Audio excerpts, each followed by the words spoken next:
come to you today from somewhere in downtown Louisville in a secret location because of the nature of my guest. I'm Milton Metz, your host on Bywords. I'm from WHAS, and I'm very pleased to have my good friend and one of the most talented broadcasters I know, Gary Burbank. I don't know a single word that would describe him. Disc jockey hardly seems to be adequate to it, but hardly seems to be adequate sounds pretty good. That'd be a good name. Hardly adequate. Hardly adequate. Today. Burbank, you defy description, I think. You know, I have been what I think is a good friend of yours for a long time, and yet, if somebody from Mars were to come and ask me what you do, I think it would be difficult because you do so many things so well. You have a reputation of being a kind of, and this in a nice way, an off-the-wall kind of disc jockey. Yeah, I take it nice because they pay you for that. And now where I'm from, my mama told me, boy, get back up north up there. They'll pay you back and they'll put you in jail for that stuff down here in the South. But I know what you're talking about. When a friend of mine said he was in New York and he was playing football or something in the snow with some friends. And that, you know, I'm very topical when I'm on the air at a radio station in a certain market. And I was in Louisville at the time, and he was in New York trying to explain me to a friend of his. And the guy keeps looking at him like, you like that? Right. What, you know, he says, what? And the guy says, well, you have to be there. You have to be on the spot to hear what's going on. Yes, I think the simple way to describe you would get a lot of people in trouble by calling you a zany or a crazy. Because I'm not crazy. You're more than that. You're more than being a zany and a crazy. I think those are inadequate words. I think you're unpredictable, and I think most people who look at your work at all with any seriousness are enormously impressed by the inventiveness of it. For instance, you give the impression, Gary, of being a superficial, on-the-surface type of guy, yet all your material is very, as you say, topical. If you weren't current with all the news events, you couldn't do a lot of the stuff you do. You do a lot of very dangerous stuff, very delicately. You do satire. You got it. There's a little line, see. Yeah, I always look at it like there's a little line down here now. Now, you stay on this side of the line when you're doing comedy material, satire, whatever. But every now and then, pew, you move over to the other side, right? But as soon as people go, hey, look, you go, pew, I was never over there. I never said that. Or I was close to saying it. That's to keep, I think, peak interest in you. It's there's a guy in town like that I won't mention any names, but he goes on the radio. And he's straight most of the time, but every now and then he comes in, hi there, folks. And you don't know what he's going to say that morning. Right. But now, is that a magnet for listeners? Sure it is, because when that man goes on the air, you don't know if he's going to be really crazy or not. And he just may go on and say something that gets him thrown off the air for life, and you want to be there when that happens. All right, Gary, what brings listeners to radio in general? Is it the body of music that you have, of current selections, top 40 or whatever you want it? Is it that you have a great news department, or is it some fellow who is very entertaining between the records, or is it a combination of all that makes it a successful broadcast? Let me be as succinct as possible in answering this, Milton. I don't know. I have no idea. Possibly the immediacy of radio. I always thought it like that. It's like when you're listening to radio, you know it's all happening right then. You know that is what it's all about. I mean, you're actually hearing this guy. Like I said before, you know, anything can happen. That was the beauty of the old live television plays and dramas and things. It's almost the same thing. You get that on radio now, in our type radio. One of the things that recommends you the most and makes you very much sought after by the nation's radio stations, as a matter of fact, as we do this interview, you're being courted by a half a dozen of famous radio stations who want you to But I've announced my engagement. I have announced my engagement. You're going south. I can't wait for the wedding night. But one of the great... That's when you sign the contract, right? I understand. A moment of fulfillment. Yeah. One of the great talents that you have is this ability to create so many different characters of a male and female sort in hilarious situations. How did that evolve? Well, I was a disc jockey, and then I became a disc jockey, and then I became a disc jockey. These are the different jobs I had. Finally, I came to Louisville and met Milton Metz, and I said, there are other things besides being a disc jockey. I can have people call me up and go, Mr. Metz, say, Bubba, what's going on? And, of course, that was Porky Chedwick. And Porky, who was like, he owned Louisville. You know, Barry Bingham was his gopher. A lot of times I'd hear him go, say, Bubba, give me a cup of coffee. I hear, yes, I'll be right back. That was Mr. Bingham. Yeah, with Mr. Bingham, all of him getting the coffee for him. And no, I started doing characters right off. The very first day I went on the radio, I did characters. And the very first day I went on the radio, got off, the manager said, "Stop that." And so the next day I went on, did him again. And I've been hearing "stop that." Well, it hasn't stopped saying "stop that" yet. No one has. Do I take it that radio station managers for whom you worked do not always go on the same wavelength as Gary Burbank? No, not at first, I think. You know, you go through that first. In fact, I was terrible when I first started doing characters. You know, the material was probably bad. It was like Bob and Bob. It's like, I'm on the air and say something to the Bob. Oh, hi there. And you could easily tell it was the same guy, but you have to keep practicing and keep trying and keep trying. So I stayed in a small market for a long time until I got it to where at least the voices sounded different. And then, you know, made it up. Once you get to a certain level, then they're hiring you because you do characters, because you do topical humor, and then it's okay. But topical and local humor is extremely hard to do. It's not been done successfully in many radio markets that I can think of. To me, it's not hard to do. Now, maybe to someone listening, it seems hard to do. See, I've got all this material that I have either written or have written for me that, like, I'm going to a new radio station, say. I move in, like when a caller called and said, you know, Mr. Metz, I got terrible laryngitis. Right. And I can't get Eunice and Bernice out. They get, and this is their vacation. When I get laryngitis, this is their vacation. They're in my body right now. Two elderly women. This part is Florida. That's where they are right now in St. Petersburg. Yeah, that's right. Anyway, what was the question? Who cares? Who cares? Yeah, really. That's right. I'm How about a drink? You're talking about the acceptance by managers and the involvement of voices that you have, and on the local scene. For instance, I find you to be, if you'll forgive this, an equal opportunity insulter. If you offend one political party, you're very good and get the other one. So nobody really can say you're biased in that way, which is a very difficult thing to do. It's like a political cartoonist. Now, some political cartoonists, they'll take opinions and stay there. There's a couple of guys that don't like Carter, say, and they stay on Carter all the time. But I think most of them try, like you, Haney, they try to hit both sides of the road all the time. That way you're accepted. You're not trying to push your beliefs off on someone else. After all, I'm only a disc jockey. Can you imagine a disc jockey influencing someone?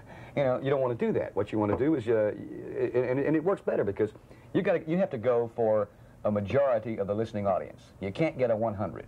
But you want to get a 40. Now, that's very hard, too, but that's what you shoot for, not 100. That's not realistic.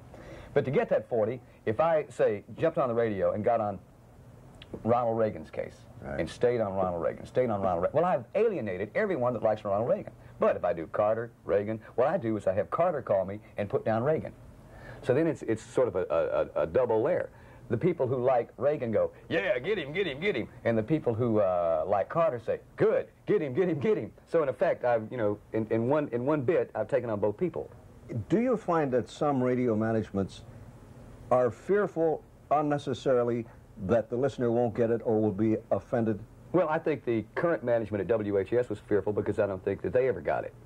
When I first came here, it was okay. Nobody said anything. They knew I wasn't going to get sued because I was, you know, I remember that little line I told you about. You go, whoosh, whoosh, and when you get over there, get back quick.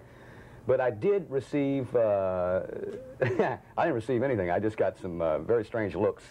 But when I do a bit, the management would get a little shook up sometime here. And that kind of scares me, in fact, because I've got to have the confidence of the management. They've got to know that I'm not going to do anything to upset that cart. But you have satirized the owner himself with great success. Yeah, don't tell him. That's why I was successful. He doesn't listen to the station, Milton. No, he listens. And he's a fan of you. Oh, yeah, he enjoys it. He told me when I left, he said, one of the things I'm really going to miss is people coming up to me at cocktail parties and going, hello, Mr. Bingham. And he said he enjoyed that. Yeah. Well, now you go back to some great historical antecedents to Arthur Godfrey, for instance, who... How are you? Very good. Walter Brennan. As a matter of fact, who maybe was the pioneer, maybe not the first, but certainly was a pioneer on kidding on the reel.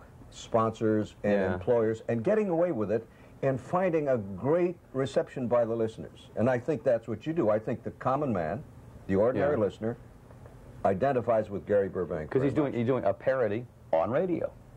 You know, like when I have sport shorts. No one would seriously present sport shorts. Just, they wouldn't do it. But when I do it and act perfectly serious, and I am serious about it, I think it's the most fun. And I put the, remember, pardon me, I put the, what's that theme? Da, da, da, da, da, da, da, da, the Gillette Blue Blade thing, but that's not the name of the song. But one day I was doing sports shorts, right, with Van Vance, and we have a new news director that comes in from into television. Well, he hears this, and he goes like, "You can't do that," because I was translating for Van because he had laryngitis, what I have almost right now. Van was in there talking like this, and I'm going, "And he said," and I'm going on and on and on. Well, this guy gets really upset. He doesn't know me, has never heard the station before, but he read a book about radio, so he knows all about it. And he comes in and he tells some other people, this is going to stop. And so the next day I got on the air, and that's when I only had the sports shorts. So that's when I put the theme song with it. I did the show without my shoes to show him in the South we don't wear shoes, and it is just like Deliverance, don't bend over. And I went on the air and fired him that day on the radio. And he just, this is a disc jockey doing this, some peasant. And as it turned out, we turned out to be very, very good enemies. You know, I didn't mean to. See what I mean? You take your boss, and you do all this stuff, but you're kidding around. You don't really mean it. But some people in management of radio take this as a very grave offense because they see themselves as some sort of omnipotent beings coming down from the heavens to run these stations and stuff. I think that's one of the qualities that endears you to the grassroots people. Your lack of reverence for authority. What do you mean, lack of reverence? I'm not... Sorry. No, yeah, that's probably it. That's probably a lot of it. I mean, everybody has a boss they'd like to hear told off. Right, but I have to have the cooperation, you have to realize that, of authority to do it. I, like, go on the air, do lines about my boss. Well, I want to be sure that he knows that I'm just kidding around, because exactly what you said, people are driving to work, and they're mad at their boss, right? Yesterday, he's given them, you know, an extra hour and no extra hours pay, doing something they're mad about. Boy, I hate that. And then I'm on the air going, let me tell you about my boss, and I do a number on my boss, and they go, you my kind of guy. I like this about on the railroad. Turn him up. No, you're getting that accent. One of the modern... That's my real accent. I talk like this just as I put this on right now. One of the modern showpieces of broadcasting, radio and TV, is the editorial. Suddenly, the general manager, whom you've never seen before, comes out behind the desk and puts powder and makeup on and talks on radio and TV, and he gives a serious editorial about the evils of something they want to combat. You have brought a new dimension to this. Sure. By lampooning it with great success. It worked. I couldn't believe it worked so well because, for one thing, when the manager of WHAS went on to do editorials, Bob Morris, the first thing I noticed was I'll never be able to do this guy's voice. He just does not have that distinct a voice to do, like Rodney Fluid.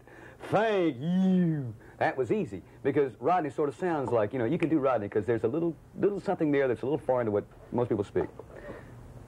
Anyway, so I see Morris and I'm going like, I can't do his voice, but I've got to do his voice. This idea would be great.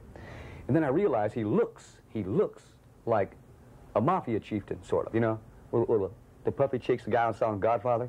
Little like this. So I thought, well, remember the guy I told you about that came into the station that was the news director?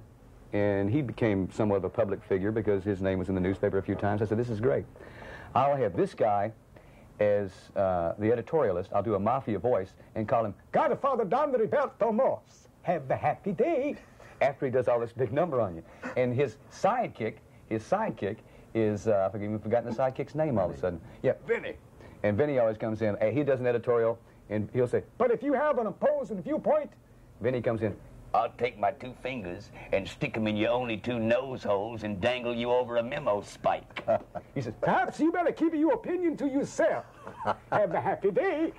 And he gets out. And it has become very famous in this part of the country in lampooning otherwise serious editorials. Now, if you get the right kind of management, they encourage you on this. Now, you have worked for many radio stations in your young career, and the quality, the consistency of the acceptance of your material, has it varied?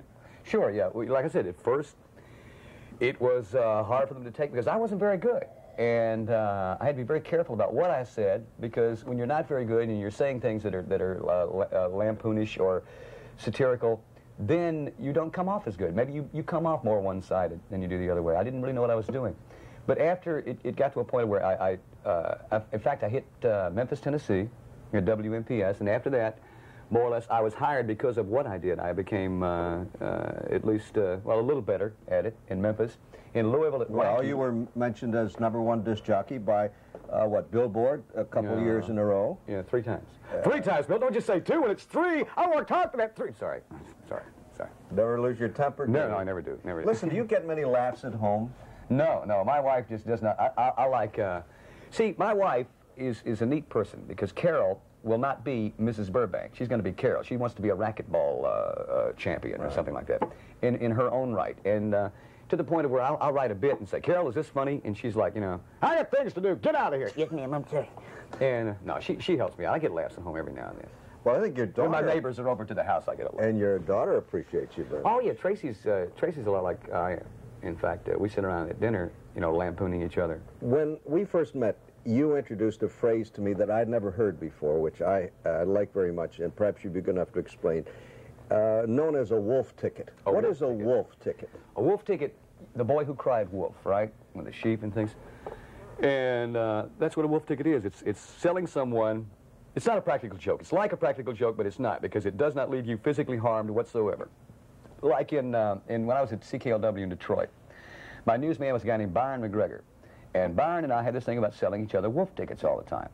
Now, I'll tell you what happened. It was April Fool's Day. And Byron's coming in to me going, Gary, who are we going to get? Who are we going to get today? And I'm going, just cool it. Because I had already paid. I hired a policeman. I called the police department of Windsor, Ontario, and I said, could I have a policeman come down to the radio station and do this little bit? And they're going like, don't be silly, you can't do that. I said, well, people hire them for dances. All he's got to do is sit there. And they go, well, okay. So I hired a policeman. He comes to the station, and I also got a girl that was about 17 and put a coat up under her other coat, so it went out like this, and looked like she was in a family way. Yeah. So she's sitting in the lobby of the radio station. Byron McGregor walks by. She jumps up and goes, that's the man right there! And the cop says, you'll have to come downtown with me. This is all set up, right? We're also recording the whole thing. The policeman has a microphone on that's recording the whole thing. Well, I won't go through the whole sordid details of this, but it scared him to death. Now, at the end of the whole thing, you know, of course, it was a radio bit, and we played the whole thing on the radio the next day. A wolf ticket. And, yeah, followed by the record, You're Having My Baby. Of course, it was just an intro is all it was.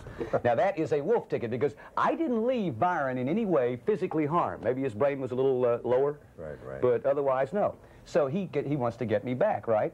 So a week later, I'm in my driveway, ready to back out, and I hit something very hard, and my car wouldn't go, what is this? I pull up and looked at it, and it's 500 pounds of horse manure. Now, that is not a good wolf ticket, because that left me, I had to shovel that stuff. Right. Now, see, and that hurt my muscles, my arm. I'm a little guy. I can't shovel that much. So that was kind of funny. I went to the station that morning. They wanted to get me back, and I walked in. You know how you walk in a place and everybody's going, hey, Gary, how's it going this morning? I'm going like, well, nothing, what's wrong? They go, oh, nothing, oh, nothing. So I sit down and get ready to go on the air, and I go on the air for a little while.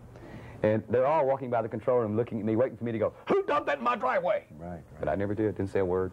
So we're on the air, and during the newscast, and the newscaster, McGregor, sitting there, and he goes, hey, Gary, after the newscast is over with, we had a report of a disturbance at your house on so-and-so Riverside Drive. Well, I had been talking for 2 or 3 weeks about moving. So I said, oh, Byron, I don't live there anymore. I told you I was going to move. He's going, what? You sold him another wolf ticket. See, that's what I did. I returned his. It's like getting a rebound and going, stuff. He was scared to death. Oh, wow. He called the police and reported himself. Oh, yeah. Saying that he was sorry, that he thought somebody else lived there before they called the police to find out who did it. And he would be glad to go up and shovel it out, so he had to help me shovel it. Oh, my. But that's what wolf tickets are. We had a wolf ticket convention in Cleveland, and no one showed up. We're all playing it on each other. That's it. Has it been a good life, Gary? There's a lot left to it, and I don't mean to make it sound like... A couple months, yeah. Who have you admired most? Jonathan Winters is, of course, I think anybody that does voices and characterizations is a big fan of Jonathan Winters. Right. Let's see. George Brett.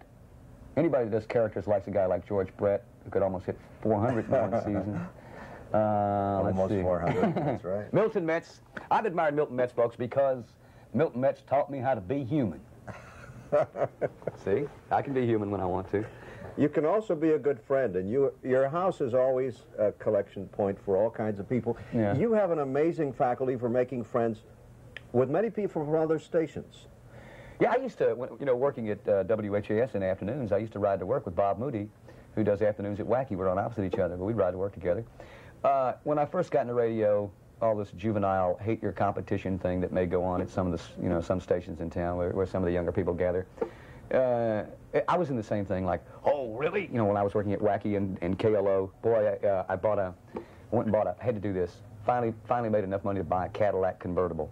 And I'm from the projects. I grew up and had to come through the whole way. So I bought a Cadillac convertible. Johnny Randolph says, let's get in it. We go into it and we park out in front of the showcase room at KLO. So the disc jockey could see me driving a Cadillac with the top down, and Randolph's looking at the guy going, my guys can afford to have one of these.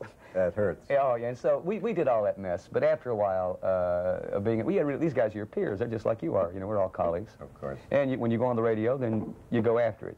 No talk with you, Gary Burbank, would be complete without going through your experiences of having a bestseller in your recording of Who Killed J.R. And you appeared with Larry Hagman in public appearances. No, I can't sing it now, folks. I'm sorry. I didn't have my band. Oh, okay. Well, the people all hate him, so that's all the words I remember. If we find out who killed J.R. But that was an interesting offshoot to your character. You had not had a national record. No. You had not been a recording star, and yet this record was played all over the country. That brought new sensations to you that you enjoyed very much. In a good way and in a bad way. First off, in a good way, it was nice to have it. I thought it was just wonderful to have a hit record. People were, old friends that were calling me and wanting to borrow money that I hadn't heard from in years. And it's true. Really? And, but that was good. People I hadn't heard from in a long time were calling me, hey, I heard your record, that's great, it's going in California. I got to do the John Davison program. And I found out that I always thought that was great. I see these guys on these talk shows, like, everything we're doing, folks, right now we're reading on cards right up here. We're reading everything. It's all planned, isn't it? And I didn't know it was all planned like this. Maybe you're part of it. Nobody's been holding up my cards. Oh, no. No wonder I've been asking these stupid questions in a different way, Milton. I'm sorry. But, so I get out there and I find out that these guys call me 4 times to find out exactly what I'm going to say to everything that they say. In other words, I don't think John Davidson could ad-lib ouch if he sat on attack. The whole thing was just, and I thought, when I saw that, I said, I can be a star because I can read. Oh, and I got shoes. There were cue cards for all? Cue cards for everything, everybody. And that was a good part of it, finding out that I can do that too, because as long as I was sitting at home and watching Johnny Carson, I had no idea most of that was scripted. Now, making personal appearances, you're in a radio studio. You have earphones on. Maybe you have a couple of your groupies there with you who are admirers, fans who are sitting around, and sometimes there are lovely women who follow you around. Oh, of course, all the time. Get away, there's one down here now. Get back. Sorry. But here, appearing before thousands, where at Opryland? Opryland, yeah. What was that like? That was great. That was when Larry Hagman was on the show, and I wanted to meet Larry Hagman really bad. That's why I did the show free, because I wanted to meet Larry Hagman. I mean, can you imagine meeting J.R.? So I go down to the first show, didn't get a chance to meet him. They whisked him back to his hotel, and they whisked me back to that little room that I had that was below in the basement, with the bars on the window and stuff. And so the next show, they come in, get out! They bring me out, and I go back to the next show. I finish my thing, 10,000 people. At first, you walk out there, and you said, I'm going to be scared. You think, I'm scared, they don't know what, so heck with it. I don't know any of these people. And so you go ahead and do it. You don't worry about it. He was nervous. He was just super nervous. And I look at him going like, he's nervous? He's a big star, and I didn't care. That's why he's a big star, because I didn't care and he was nervous. But I finally got to meet him, though. At the end of the show, the lady who put this whole thing on comes up and says, well, how'd you like Larry Hagman? I said, great. He looked good on the show. I wish I could have met him. Oh, and she took me backstage, and I thought, well, he won't know me from Adam. And I've told you this before, but I'll tell it again for the people in TV land. And I go into him, and she says, this is Larry Hagman, Gary Burbank. And I figured he'd go, hello, goodbye. But he took me and he hugs me. He goes, well, it's great to meet you. Love your song. And I'm going, well, you really know who I am? Yeah.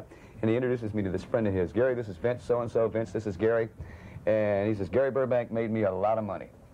Wow. And he turned to me and he says, and I made Gary that money, didn't I? And I went, yes, sir, anything you say, J.R.